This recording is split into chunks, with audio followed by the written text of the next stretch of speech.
Start. Rajiv Gandhi अमर है, राजीव गांधी अमर है, राजीव गांधी अमर है, राजीव गांधी अमर है, अमर है। राजीव हाँ पुष्कळ अप्पर का हाँ हाँ झाला। కదిలి కాంగ్రెస్ పార్టీ సీనియర్ కార్యకర్తలు, సీనియర్ నాయకులు అందరి సహకారంతో మా జిల్లా కాంగ్రెస్ పార్టీ మైనారిటీ సెల్ అధ్యక్షులు ఖుదాబద్ ఆధ్వర్యంలో ఈరోజు భారతదేశ ప్రజల కోసం ప్రాణాలు త్యాగం చేసిన శ్రీ రాజీవ్ గారి వర్ధంతి ఘనంగా జరుపుకుంటున్నాము. నాకే కాదు, భారతదేశ ప్రజల కోసం ప్రాణాలు త్యాగం చేసినందుకు చాలామందికి బాధాకరం. సోనియా గాంధీ గారు ఇటాలీకి చెందిన వారే, నాకు కూడా తెలుసు, నేను కూడా ఒప్పుకుంటాను. కానీ భారతదేశంలో రాజీవ్ గాంధీకి వివాహం చేసుకున్న తర్వాత భారతదేశ ప్రజల కోసం తన భర్త ప్రాణాలు త్యాగం చేసింది. శ్రీమతి సోనియా గాంధీ గారు బతుకుతున్నారంటే రాహుల్ గాంధీ కోసం బతకలేదు, ప్రియాంక గాంధీ కోసం బతకలేదు, భారతదేశ ప్రజల కోసం బతుకుతున్నాను చేస్తున్నాను. ఒక విధంగా ఆలోచన చేస్తే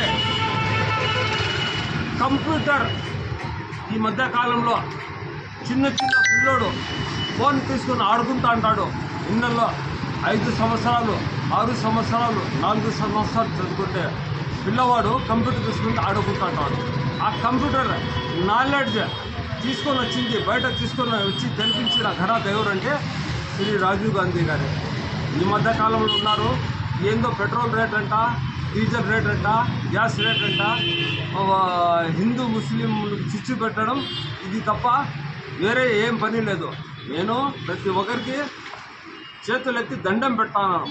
మీ హిందూ మతాలు చిచ్చు పెట్టి మీ డీజిల్ పెట్రోల్ గ్యాస్ ధరలు మానుకొని హిందూ ముస్లిం భాయిగా బతికే అవకాశం కల్పిస్తూ ఇలాంటి భారతరత్న రాజీవ్ గాంధీ గారికి వర్ధంతి జరుపుకుంటే ఈ అందరూ ప్రతి ఒక్కరు సహకారాలని చెప్పి నేను మనవి చేసుకుంటున్నాను. ఇందాక కూటమి ప్రభుత్వం అంటే తెలుగుదేశం ప్రభుత్వంలో జిల్లా ప్రధాన కార్యదర్శి, కూటమి ప్రభుత్వంలో జిల్లా ప్రధాన కార్యదర్శి, తెలుగుదేశంకి చెందిన జిల్లా ప్రధాన కార్యదర్శి చరు సులేమాన్ రాజీవ్ గాంధీ వర్ధంతికు నివాళి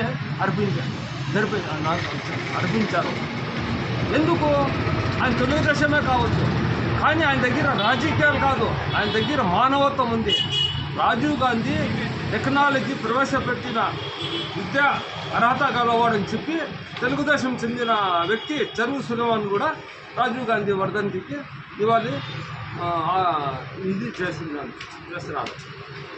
కాబట్టి దీనికి పార్టీతో సంబంధం లేదు. ఎవరైనా కానీ ప్రతి ఒక్క పార్టీగా మన భారతదేశ మాజీ ప్రధాని కుమారుడు, మాజీ ప్రధాని రాజీవ్ గాంధీ వర్ధంతి ప్రతి ఒక్కరు జరిపించే తప్పు ఏం లేదని చెప్పి నేను మనం చేస్తుంటూ ఈ అవకాశం ఇచ్చినందుకు ధన్యవాదాలు.